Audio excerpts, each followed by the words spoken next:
so many women are kind of made to feel like they're going crazy. My guest today is Dr. Alicia Robbins. They're not being told there's a biological process that explains what you're feeling. A board-certified OBGYN who specializes in guiding women through midlife and menopause. It was a patient who really changed the course of my career and why I feel like this is my life's calling. Every physician has that one patient that changes the trajectory of their career. There was this aha moment of like, what? I need to focus on this because this is crazy. In this episode, you'll learn how to recognize and define perimenopause, what hormone replacement therapy really means. In this perimenopausal phase, estrogen's fluctuating up and down a lot, progesterone's going lower at a faster rate. And so you can get these months where you have high estrogen and low progesterone, and then you're feeling breast tenderness, bloating, more irritability. You feel pregnant. It could cause a marriage breakdown. 1,000%. And there are some studies on this. Oh my God, what is it saying? But there is a much higher correlation of divorce in women in our 40s and 50s. And the key questions to ask your doctor to make confident choices. Perimenopause is so misunderstood by providers as well. We haven't educated women, and because we haven't educated providers, because your labs can be normal on paper, because you still have enough estrogen, progesterone to have a cycle. Strokes in women triple at the onset of menopause. Yes. The solutions are there, and they're quite simple. 2 out of 3 cases of Alzheimer's disease is female. Let's talk about what estrogen does in the brain. Menopause is in the spotlight right now, which I love. Yes, same. But I'm still not understanding what exactly is happening to women and their hormones from 35 and above. So why don't we open the stage by just discussing the life cycle of what's happening to females in that age group? I think that even medical providers haven't thought about it correctly, in the sense that we kind of treated it like it happened overnight. You know, even when I got probably more than average training in menopause when I was in medical school and residency. And it was sort of like, okay, once you're in menopause, it's like there was never the discussion that it's a transition. It takes time. It's not like the night before your 50th birthday. You're in menopause, right? Just like any other hormone or neuroendocrine disorder, these levels basically take time. You know, let's define menopause. Menopause, the medical definition is it's the normal period, the cessation of menses for 1 full year. But that's really not that important, honestly. The period and that 1 year is not that important. What's really important is to understand that the perimenopause period can last 2 to 10 years. And basically what's happening is your ovaries, which are the primary source of estrogen, progesterone, and testosterone, have been, prior to this, secreted at normal reproductive levels. But what happens in perimenopause, and that is different for every woman, but it can start as early in your really early to mid 30s, especially if you're someone who's going to be going into menopause earlier, is that estrogen is going up and down, but overall trending down. You're getting these big fluctuations. So some months you're having a lot of estrogen, some months a little bit low, but overall in the big picture, it's going down. Progesterone is going down at a faster rate, a slightly more linear rate, not as many fluctuations, but faster and also trending downward. Same thing. Well, testosterone sort of peaks in our late 20s and in our 30s starts to decline. It makes sense if you think about it that if you understand that these hormones are doing so much more than regulating a period, they're involved in our brain, our skin, our heart, our gut, our bones. It makes sense that if you have fluctuating and declining levels of these hormones, you might have symptoms to reflect that. It's interesting because we really only always hear about estrogen. Yeah. But I know that there's progesterone. I know that there's estrogen. There's FSH. Yes. And then there's testosterone. But when we think about perimenopause, which, by the way, is so misunderstood. It's so misunderstood by providers as well. Totally. And that's my whole issue with this space, because you can get somebody, a female who's 42 and she's having so many issues sleeping, dysregulated sleep, mood, gaining weight. She'll go to her primary care. Her primary care may take a snapshot of her hormones and say, your hormones are fine. You're not in perimenopause. Correct. But she's got all the symptoms. Yep. So can you tell me why perimenopause is so misunderstood and how is it actually diagnosed? So it's misunderstood because we haven't educated women and because we haven't educated providers. Most providers are not educated in menopause, and they're definitely not educated in perimenopause, because perimenopause is a little bit more nuanced, because your labs can be normal on paper, because you still have enough estrogen, progesterone to have a cycle. But that doesn't mean that your levels are not different or declining compared to what they were several years before. And because our lab reference ranges are very wide and not very sophisticated, really.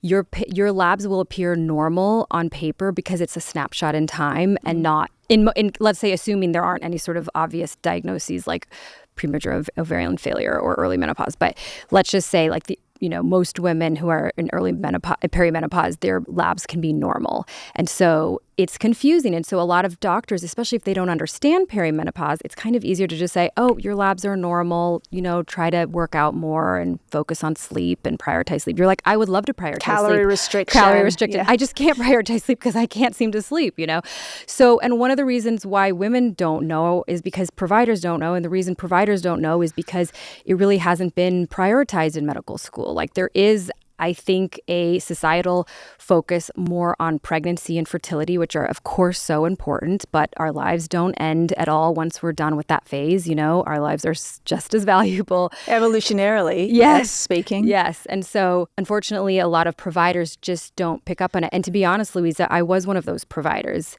I was one of those providers who didn't identify perimenopause until a patient basically showed me. And that was when I really changed the course of my career and what sort of changed my calling, I would say, to focus on this. I have a friend, okay, I won't name her name. She listens to my podcast. She's midway through 40. She'll be 41 soon. She's starting to experience these symptoms. Can you tell me what you think? By the way, labs came back completely normal for hormones. All of a sudden, just cannot sleep at night. Yep. She's getting really hot at night in bed. She's waking up and she's sweating, but then she's getting cold. So she's going through temperature fluctuations. Irritable, extremely irritable. Has always been so fit, and she's got a very, tiny figure, and now she's starting to gain weight. That's her observation, gaining weight around the mid-region. Mm-hmm. She can't explain it. And she's also, from what I see, she's also, her mood is starting to change, and it's going up, it's going down, and she's like, I don't know. She goes, my brain just doesn't seem to work. Actually, fun fact, she locked herself out of her apartment yesterday because she said, my brain's just for some reason not working. As somebody who is trained in perimenopause and menopause, and you're a board-certified OBGYN, how would you approach this? So, and you had asked me earlier, which I should answer now, is how do you diagnose it? It's a clinical diagnosis. So labs are helpful to rule out other things, but we don't need labs to diagnose it. So just listening to this story, it checks all the boxes. And so what providers have to realize, and women too, because I really think that change is happening because women are becoming educated and they're forcing the healthcare providers to get up to date and educated.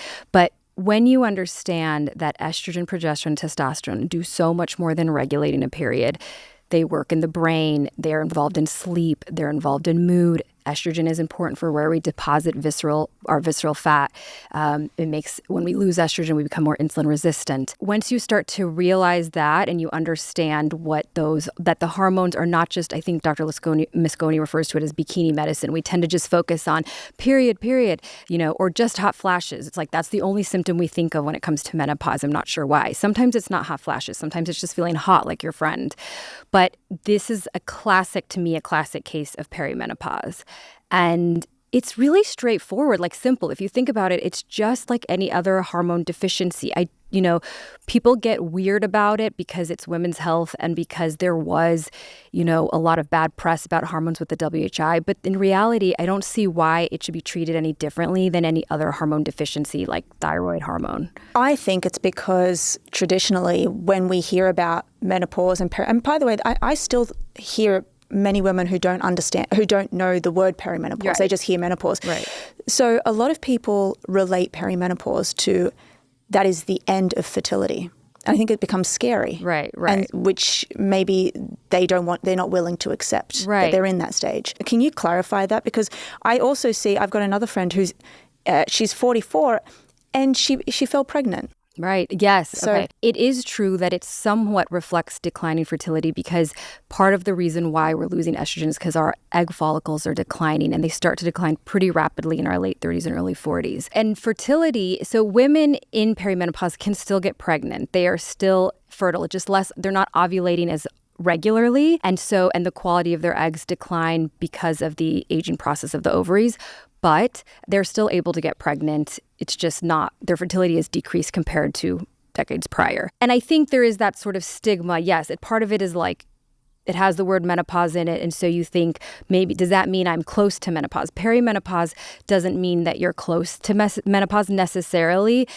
It doesn't mean that you're going into menopause earlier necessarily. It just reflects that it just means that there are hormonal shifts happening that are that are sort of the beginning of what ends up being menopause. But that, again, if menopause is the average age of 51 and perimenopause can last almost a decade, a lot of women start feeling these symptoms in their mid-30s. So it's like a 10-year hormonal storm. It can be. It's different for everyone. And that really comes down to genetics, lifestyle. Yeah. My mother, they say that you follow your mother. My mother never felt a thing. She never had a hot flash, never, as her daughter, her only daughter, I saw some of the changes that took place. Yes. But in terms of like the hard symptoms, she never experienced it. And when I ask her, what age were you, 51? She goes, I'm not sure. It's really variable from woman to woman. Very variable. It's like it's almost like labor and delivery or having a baby, where women have such different experiences. So it's hard to compare.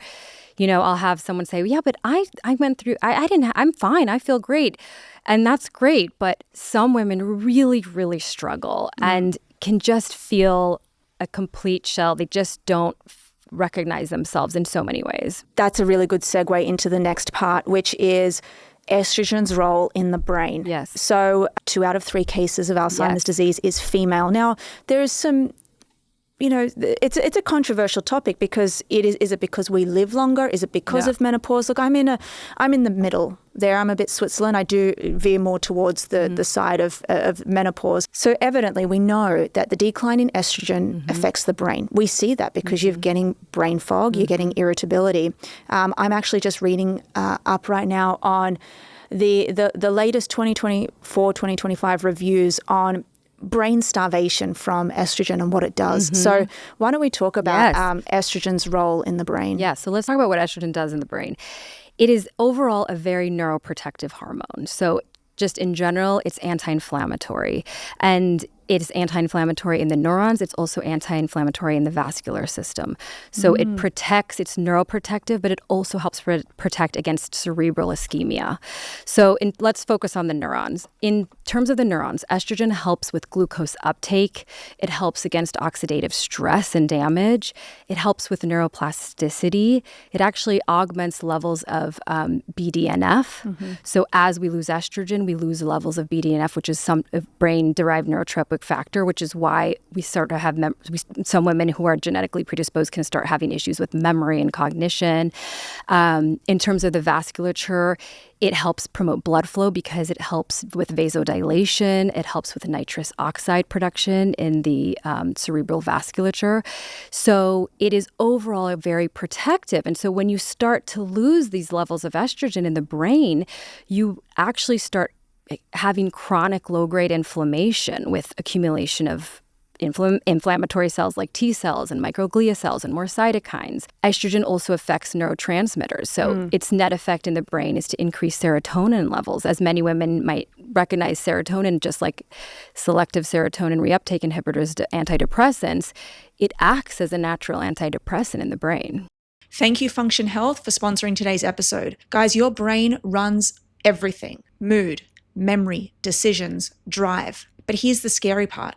You can't feel it breaking down until it's too late. I went and got a Function Health test. And I chose Function Health because it's the only platform that gives you access to data most people never see. You can do things such as hormones tests, toxins, inflammation, stress. It's all tracked in one secure place over time.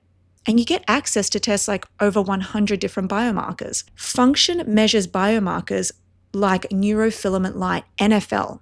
It's a signal of nerve cell damage. An elevated NFL can show early stress in the brain long before symptoms appear. They also measure proteins like beta amyloid 42, which is linked to Alzheimer's disease, which can shift with how well you sleep and move. So how else are you going to know if you've got any signs of neurodegeneration if you don't get these tested? Your brain deserves more than guesswork. And guess what? You can get this test The first 1,000 people to join gets a free $100 credit towards their membership. Just visit functionhealth.com/Louisa Nicola or use code NEURO100 at sign up.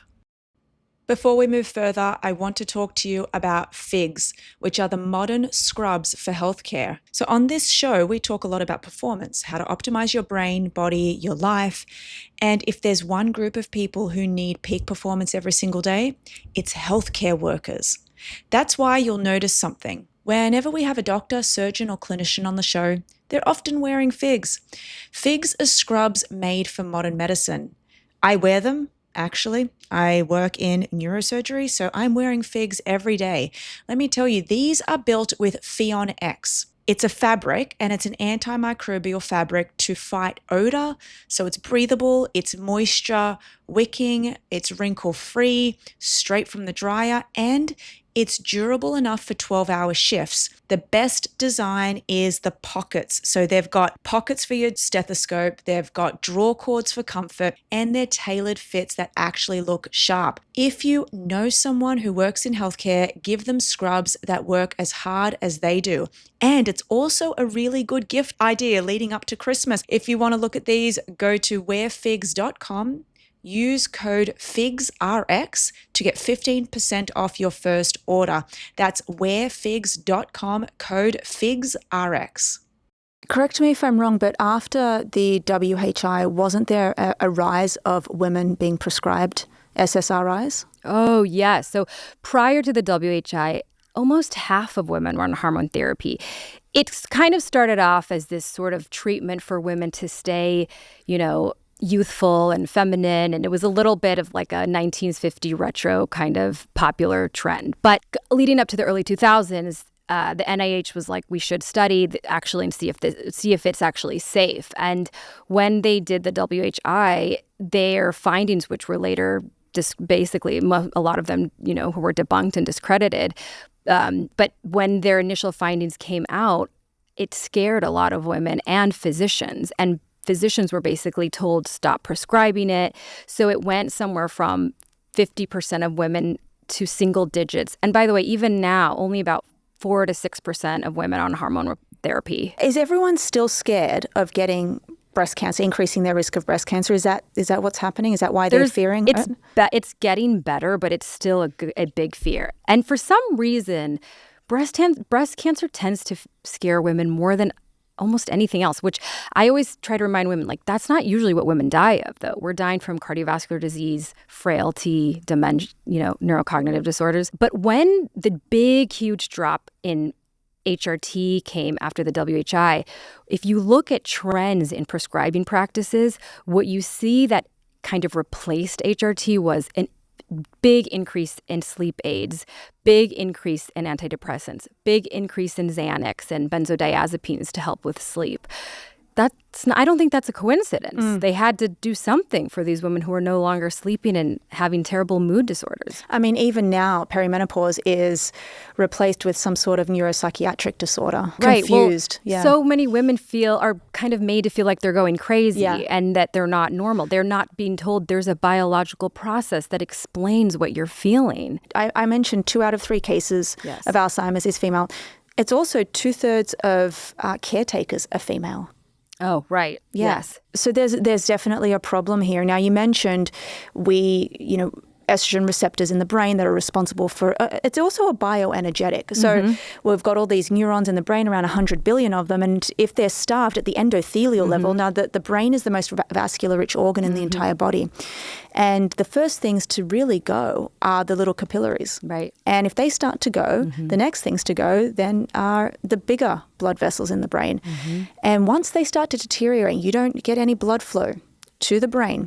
This means you are starving the brain of nutrients and oxygens, which ends up leading to programmed cell death. Exactly. Or, as you said, ischemia, which is a stroke. And by the way, strokes in women triple at the onset of menopause. Menopause, yes.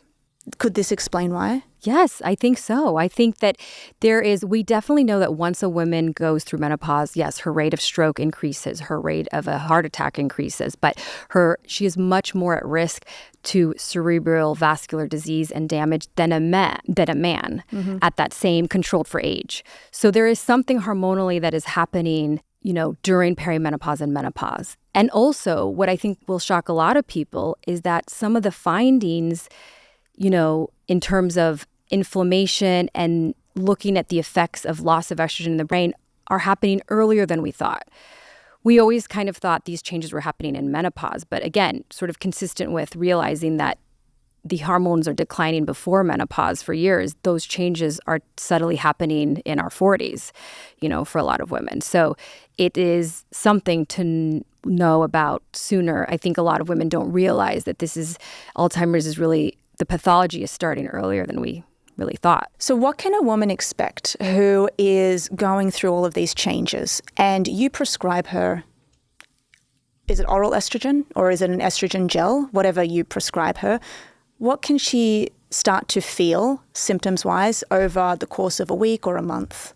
I generally start things in a very stepwise manner and layer things in. And I actually so it depends on where she is in her perimenopausal or menopausal journey. So if she's early perimenopause, let's say late 30s, early 40s, remember I said one of the first hormones that starts to decline is progesterone.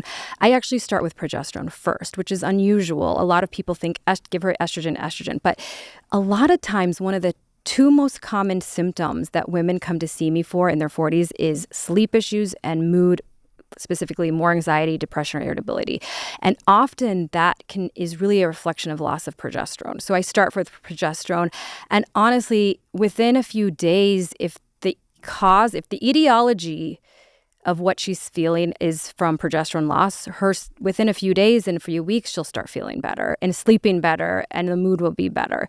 Estrogen takes a little bit longer to feel the effects from. Is that a patch that you put on? Progesterone is an oral pill that you take at bedtime, and it's dosed. At bedtime. You take it at bedtime. It's dosed, anywhere from 100 to 400 milligrams or even more, and for most women tolerate it very well. There's a very small percentage of women have progesterone tolerance. But if she's earlier in her perimenopausal stage, then generally it's more of a progesterone loss. And this explains why you had mentioned your friend sometimes feels pregnant, because what can happen is in this perimenopausal phase, remember I said estrogen's fluctuating up and down a lot, progesterone's going lower at a faster rate. And so you can get these months where you have high estrogen and low progesterone, and then you're feeling breast tenderness, bloating, more irritability. You feel pregnant.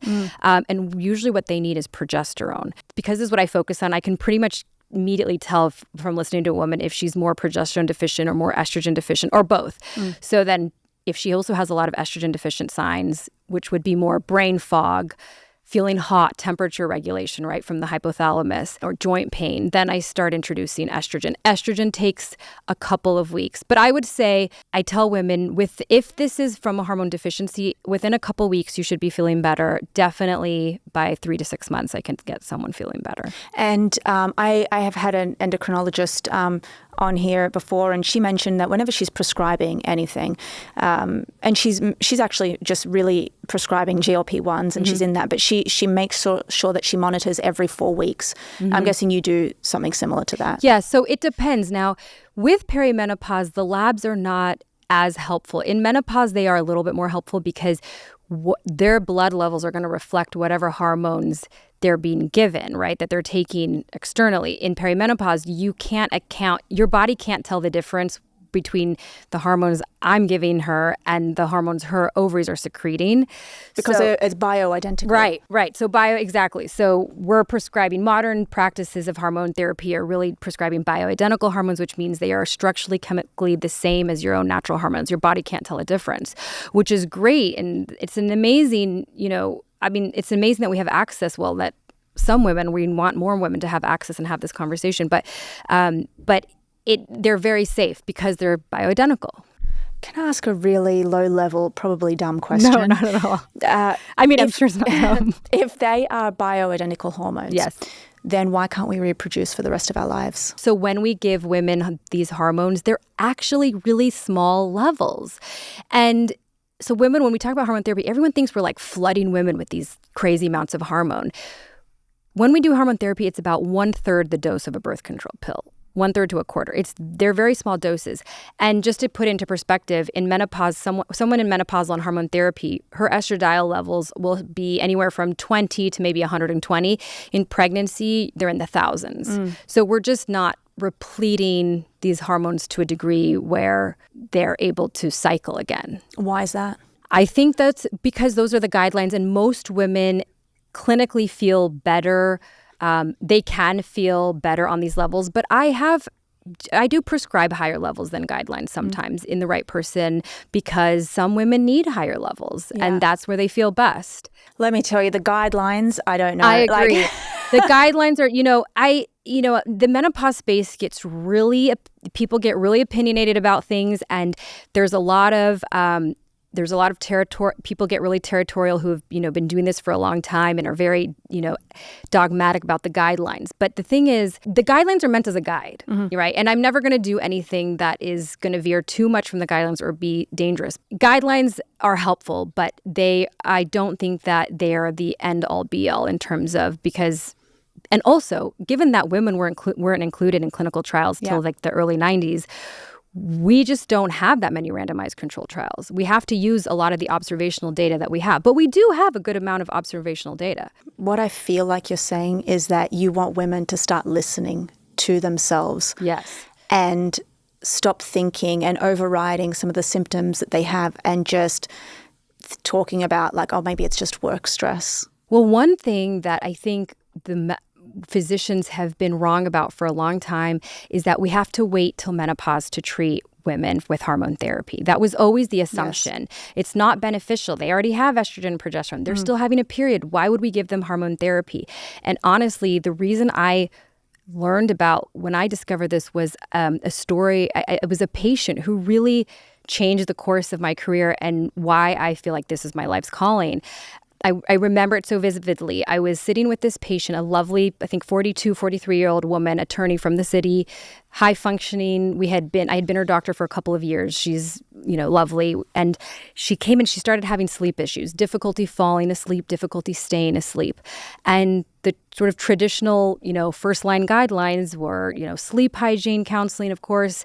Then we started doing Ambien, then Xanax as needed. We had her ruled out for sleep apnea, the whole thing that most providers are going to do for a woman who's 42 coming with sleep issues. And she was still having a period, and she was getting more and more frustrated, aggravated. She was affecting her functioning at work. It was affecting her relationships. And I was, feeling her frustration. I was also frustrated at myself for not being able to help her, give her answers. And I did know, because I've actually always loved brain science. I did neuroscience research in undergrad, and I read a lot about sort of brain health. It's just something I think is so fascinating. So I knew more than most OBGYNs that progesterone and estrogen play roles in the brain with sleep. And sort of my last-ditch effort, I thought, I said to her, why don't we try some progesterone and some hormone therapy? And she kind of looked at me almost offended, because she was like, but I'm not even menopausal. And I said, I know. But, estrogen and progesterone are involved in the brain and help with sleep, potentially if you're menopausal. It's not going to harm. It's not dangerous. Look, I think I told her it probably won't even work, but let's try it. I gave her a prescription this time I did give estrogen and progesterone together. And then she came back in a couple of weeks. She was a different person. She said, I can't thank you enough. Like, I'm sleeping. I feel like my life I have hope now. I can't even thank you. I'm a different person. I, at that moment, obviously was so thrilled and happy for her. But there was this aha moment of like, what?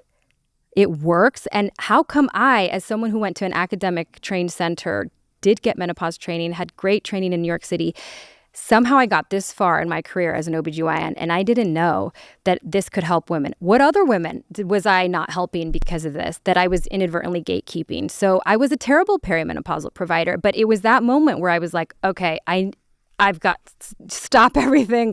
I need to focus on this, because this is crazy that we are withholding this from women in their 40s and just patting them on the back and expecting them to just knuckle through. Every physician has that one patient that changes the trajectory of their career. Yeah. So I love that. Today's episode is sponsored by Honeylove. I'll be honest, bras and shapewear used to feel like something you just have to suffer through. Digging straps, rolling fabric, zero comfort. Then I tried Honeylove and it changed my life. Because Honeylove is designed by women for women, and you feel it the second you put it on. Their bras are supportive without underwire, thanks to bonded technology that lifts without poking or pinching. Their shapewear enhances your curves. Ladies, I actually just wore one of their shapewear out, and let me tell you, it's got targeted compression. So instead of like squeezing you flat, it actually stays in shape, even if you're dancing all night or whatever it is that you're doing. These actually look fantastic. It's become my go-to for everything from daily wear to big events, even podcasting. So if you want to treat yourself to the most advanced and shapewear on the market, go to honeylove.com/neuro. You will save 20% off your entire order. That is honeylove.com/neuro. You can eat clean, you can train hard, you can take your supplements, and you can still feel like something's missing. For me, that missing link was Cowboy Colostrum. You guys have probably seen colostrum all over the internet with wellness influencers putting it into their morning smoothie. Let me tell you what it is. Colostrum is nature's original superfood. It's the first nutrition we get at birth, loaded with immune factors, growth compounds, and nutrients that support our bodies and the nutrients that our bodies still crave. Cowboy Colostrum takes that same powerful fuel and makes it accessible, small batch, grass-fed, never overprocessed. I've been mixing their vanilla flavor into my morning coffee, and not only does it taste amazing, but I've noticed better recovery and energy throughout the day. People swear by it for gut health. I don't have any gut issues, but people swear by it for that, immunity and resilience. And I can see why. If you're ready to try what I call liquid gold, head to cowboycolostrum.com, use code NEURO for 25% off. That's cowboycolostrum.com, code NEURO. All right, so we've mentioned estrogen receptors in the brain, and there's estrogen receptors really all over the body. And so basically, if we can try and understand like the pathophysiology of it, the key unlock when we talk about hormones and estrogen, if there's no estrogen circulating in the body and these receptors become somewhat starved, then whatever they're attached to, whether it's a bone or an organ, they're on organs, right? Then that organ probably becomes a slightly dysfunctional at a very small stage. But that's why diseases occur over a long period of time. Alzheimer's takes around 20 years for your first symptom to appear. Exactly, yeah. So where else are these estrogen receptors? The FDA-approved indications for starting hormone therapy are vasomotor symptoms, so hot flashes, genital urinary syndrome of menopause, so vaginal dryness and pain with intercourse, and prevention of osteopenia, because we get bone loss as we lose estrogen receptors. Bone loss is affected by loss of estrogen. Metabolic health is affected by loss of estrogen. We deposit more visceral fat in our midsection. That's why a lot of women, the average menopausal woman gains 10 to 15 pounds during menopause. And even if they're calorie restricting and exercising, the poor things. And it's not just that they're gaining weight, they're specifically gaining visceral fat, which, as you know, is more of a risk factor for prediabetes, insulin resistance, cardiovascular disease. It's sort of a high risk fat, so to speak. Yeah. There are changes in skin, so skin thinness, decreasing elasticity, dryness. So those are just a number of symptoms to reflect, It's funny because I just hear all these marketers now, like booming. They're like, okay, I know. Like what products can we sell to these vulnerable women? Yes. Regarding and that, by the way, that's another symptom that my friend is having, skin issues that she didn't have in her 30s. More body odor, because the ratio of estrogen to testosterone switches in your axilla, in your underarms. You get more testosterone, more sort of androgens, and stronger body odor for some women. Have you heard of androgel? Yes. Yes. Of course you have. Yes. What's the indications of taking that? Because I was actually prescribed it because I had low testosterone. Yeah. And then I realized that testosterone is a receptor hormone. So I didn't have any symptoms of it. I mean, I live in New York City. I got tested in, I think it was January, so the peak of how cold it is. I wasn't getting any sunlight. I mean, why do women get low testosterone?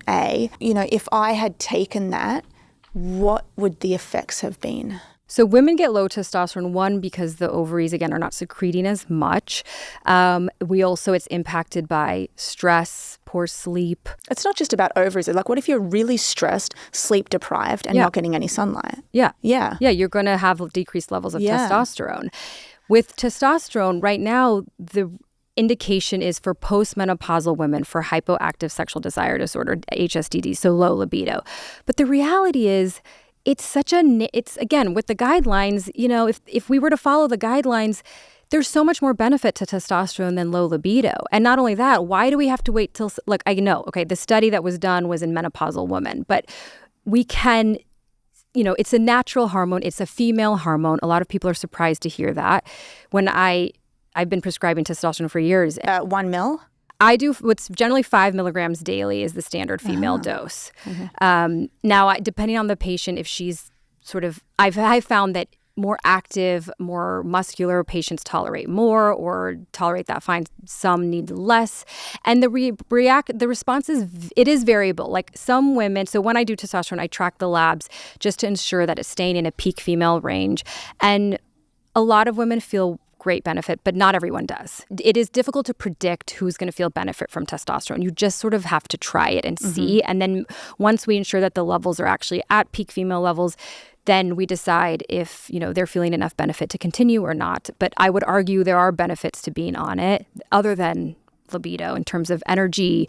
I've seen for some women, a big improvement in brain fog and cognition from being on testosterone. What is the range? Because I've heard varying things. I use total testosterone, which is not, you can use free or total. You just have to be consistent with whichever one you pick. And basically a peak total testosterone for a female is 70. Most women are going to be total testosterone. Total testosterone is 70. Yeah. And what about free? Free is going to be, honestly, I never look at free. So I just picked total testosterone. But you can use, free is the more active one, but you can use, they correlate to, they correlate to each other. So as long as you use the same one and just are consistent and you know how to test for it consistently, then you just pick one and use that. So I just use total testosterone for whatever reason. I have found that most women, there's a sweet spot between getting it around a total of 50 to 100 or so. And that's usually where most women find improvement in energy, fatigue, brain fog, and libido potentially. There is a wide range because there's people out there doing pellets where they implant little pellets of testosterone under the skin, and you can get women that have testosterone levels in the hundreds, even thousands.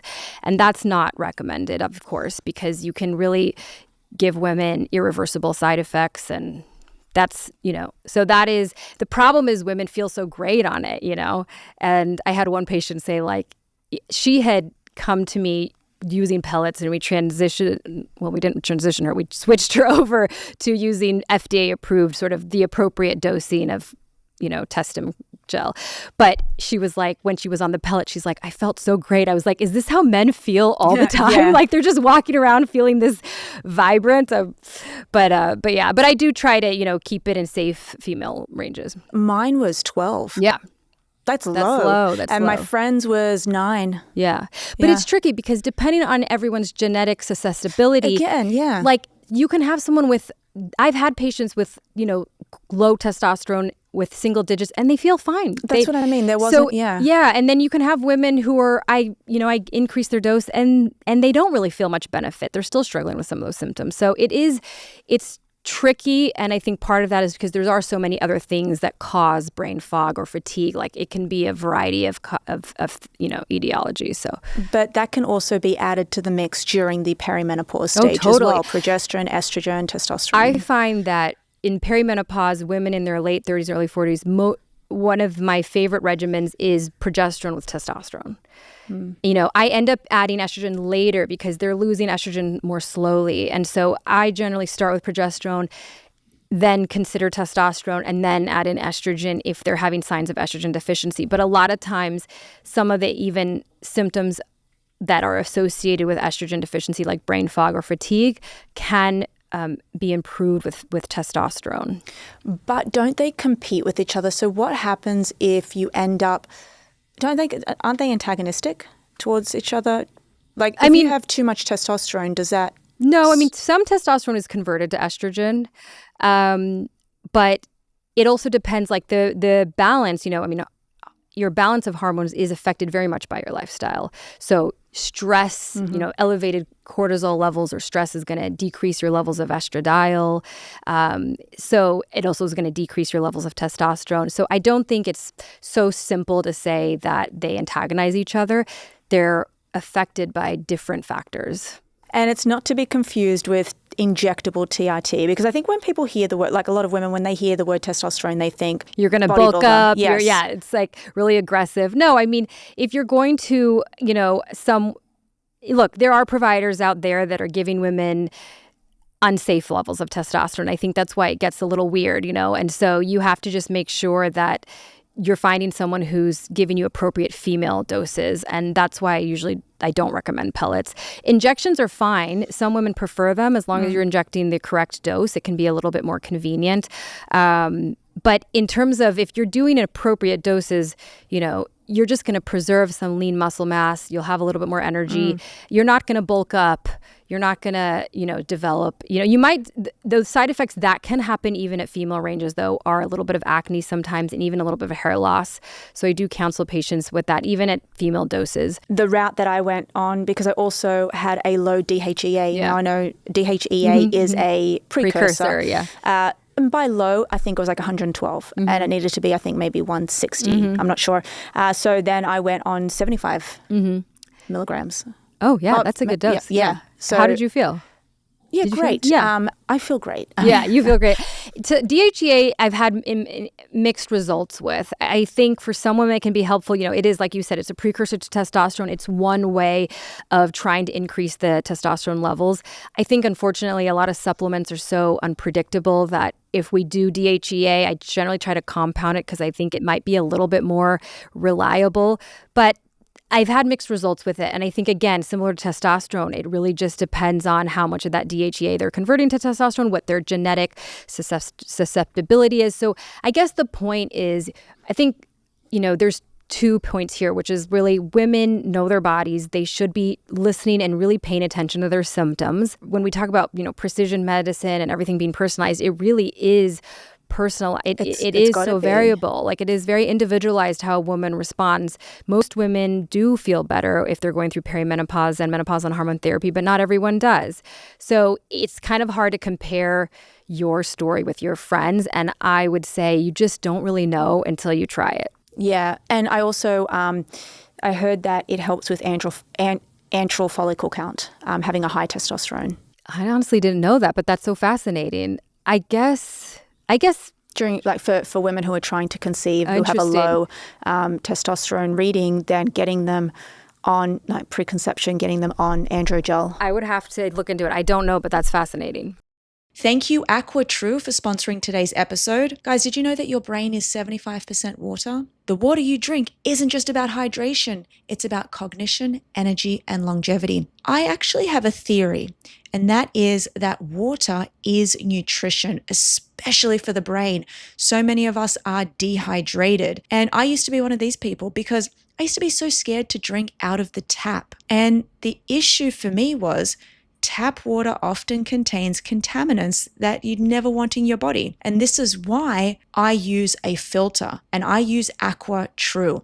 It's the first countertop reverse osmosis purifier that removes toxins like lead, arsenic, PFAS, fluoride, pharmaceuticals, things that most filters miss. And unlike bottled water, AquaTru saves money, reduces plastic waste, and delivers crisp, clean water in seconds.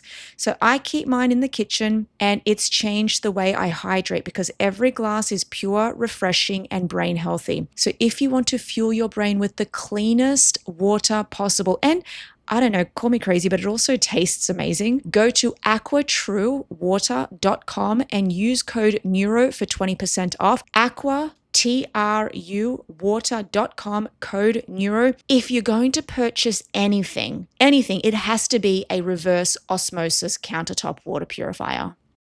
This episode is sponsored by Brickhouse Nutrition. Over the years, we've seen it all. juice cleansers, cabbage soup diets, you name it. The problem isn't losing weight. It's actually keeping it off. And doctors have a name for it, weight cycling. And half of Americans do it. Here's why that's dangerous.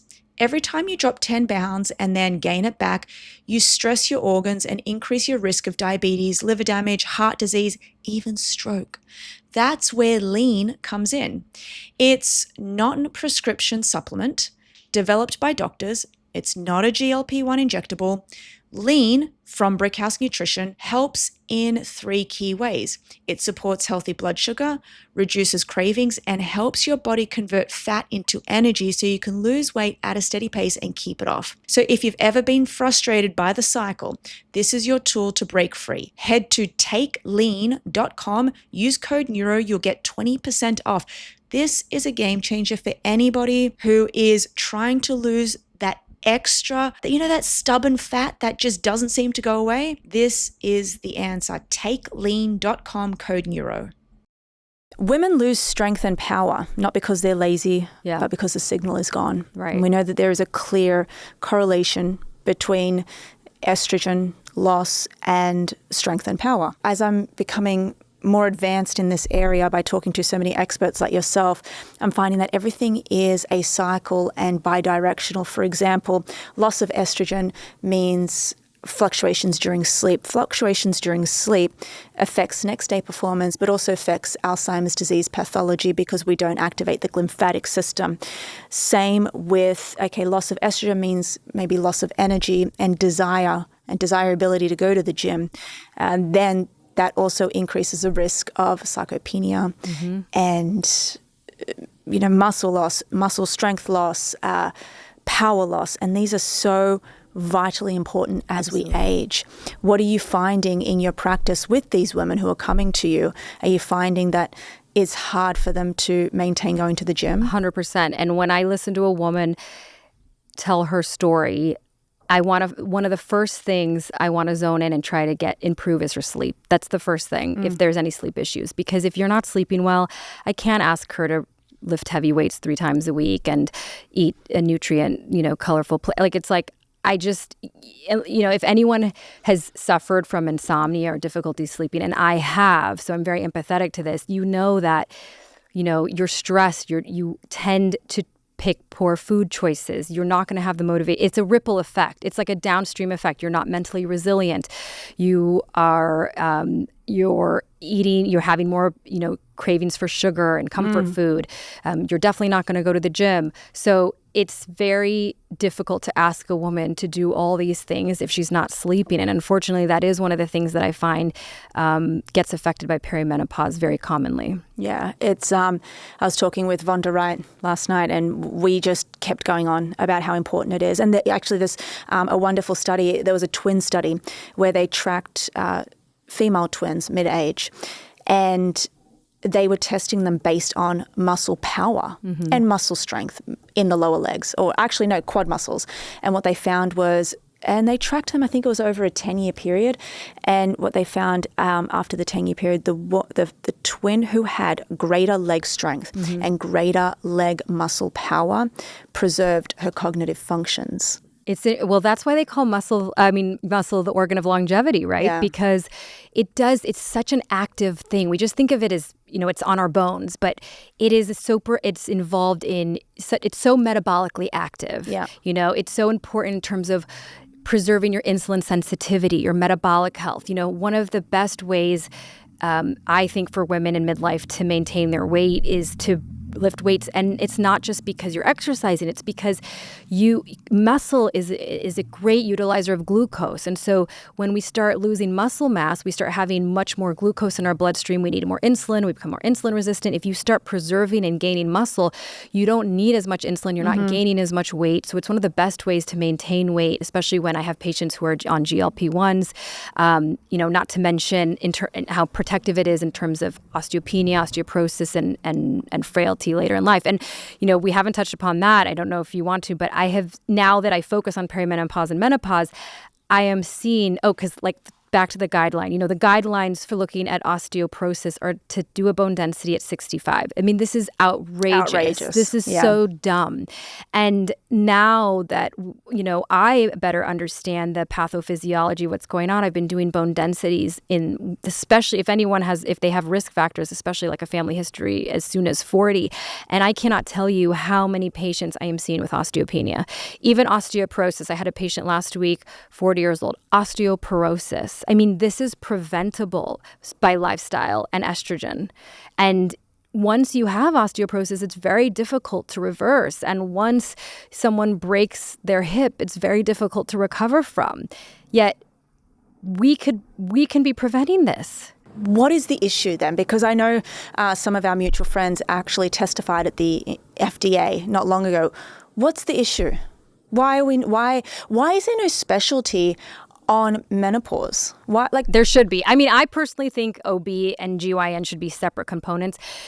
They're, you know, because I mean, dare I say it, I don't think as a society we value midlife like health. You know, we value other things. You know, we have so much more research on men. And so if you look at funds, because really where the funds are allocated is where the research is going to happen. And that's, you know, where the attention is going to be placed. And so if you look at research funds, snippets of there's already not as much funds dedicated to women's health. But whatever is, the vast majority is pregnancy and infertility.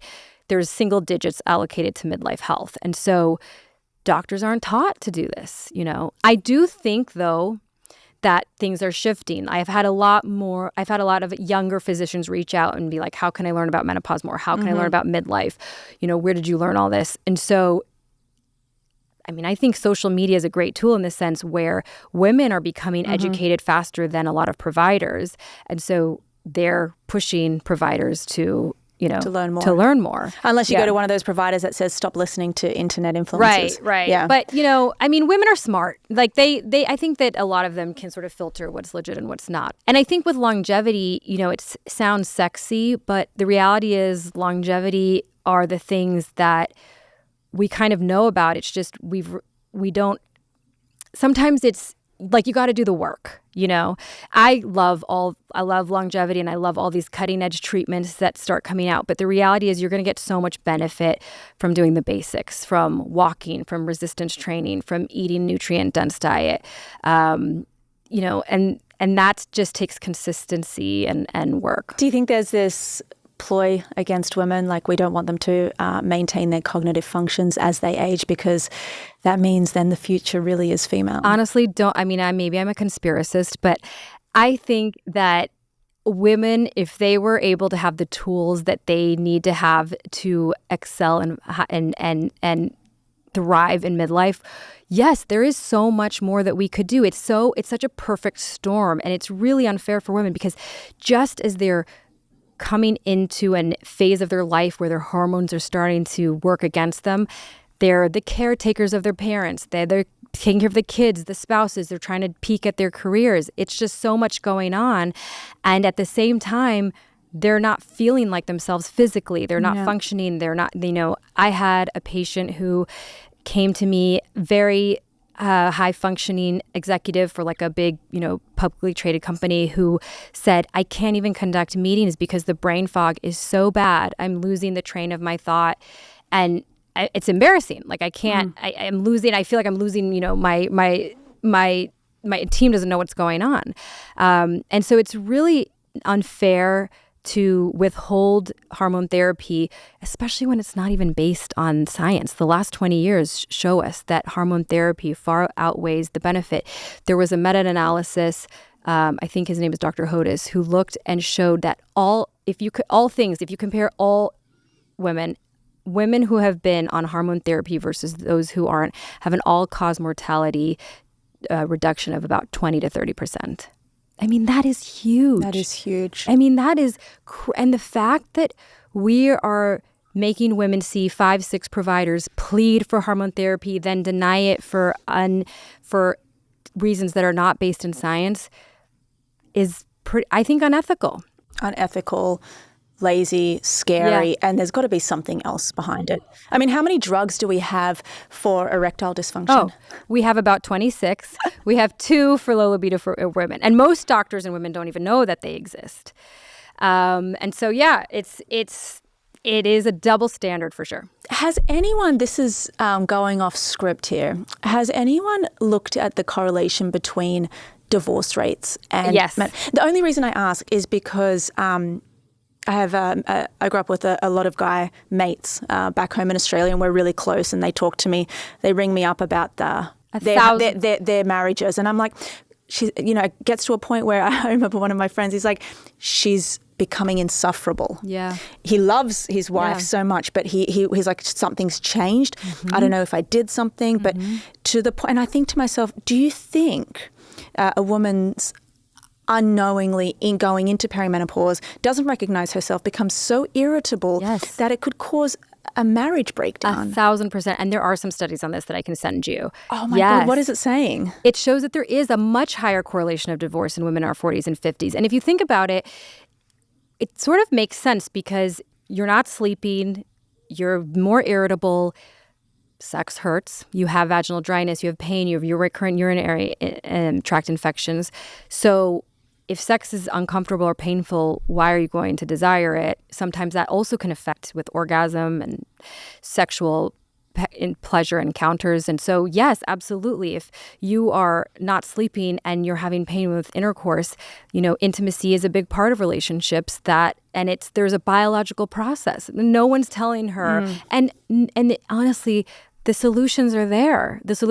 And they're quite simple. I can't think of a reason why a woman wouldn't start hormone therapy when she has these symptoms. So let's play devil advocate. What are some of the things that you're looking out for? Like, do you take the BRCA gene into consideration at all? Well, we do, but it's also not a contraindication. Actually, women who have BRCA 1 and 2 often have prophylactic mastectomies or oophorectomies, which puts them into surgical menopause, but they are still candidates for hormone therapy. And that is a general consensus. That is a guideline by the Menopause Society. And there has been studies which show that even BRCA patients, previvors, put on hormone therapy does not increase risk of breast cancer. And I always want to say are a small subset of women that are not candidates for hormone therapy. And those are women who are undergoing active treatment for breast cancer, although once they're done with treatment, the conversation is becoming a bit more nuanced and two-sided, which is great. But while they're undergoing hormone-sensitive breast cancer, they're not candidates. Or there's some other exceptions, women who've had a heart attack or women with really serious liver disease. But let's talk about the breast cancer patients for a bit, because they are a big proportion of the population. 1 in 8 women will develop breast cancer if it is hormone sensitive, which basically means it's not the hormones didn't cause the breast cancer. There was a mutation that caused the breast cancer, but hormones can worsen it. And so a lot of these women are put on medications that put them into menopause, and it's abrupt and they are struggling. No one's telling them they're going to have pain with sex. No one's telling them they have sleep issues.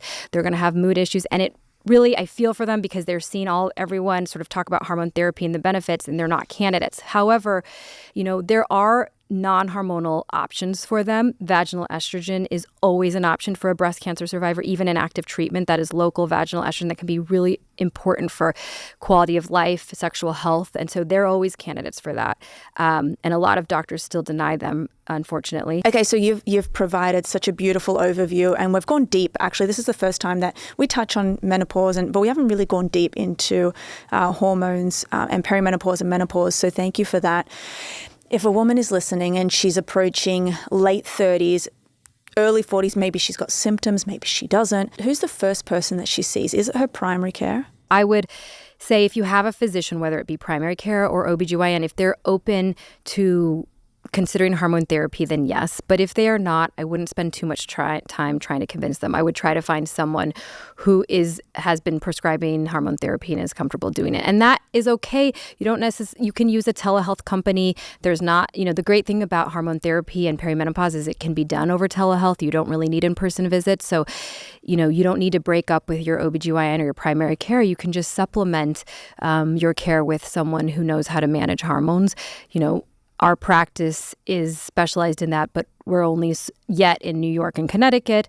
But there are a lot more physicians applying for becoming certified by the Menopause Society. So I think you're going to see more resources and options for women. One resource is going to the Menopause Society website, where they have a list of certified providers. So I think at Mount Sinai, they're opening up a menopause clinic as well. So there's going to be more and more options. But I think a woman starts by trying to just track her symptoms, especially if they're related to her cycle.